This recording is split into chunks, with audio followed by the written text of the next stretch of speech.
In the world of dental restorations, whether it be crowns, bridges, implant restorations, beauty is in the eye of the beholder.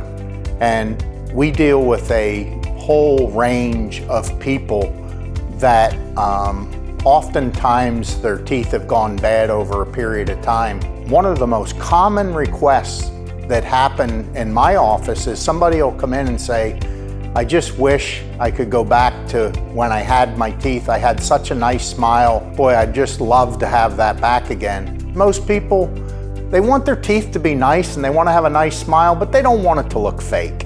And so, we want to create a look that you like, that fits your face. And today we can do that marvelously because everything is custom made. We don't have any off-the-shelf teeth that are used. We're trying to design a set of teeth that look good on you, that you've been able to participate in the design of those teeth. So it's not just us deciding what we think is best for you. This is a custom, designed for you, unique representation of your smile.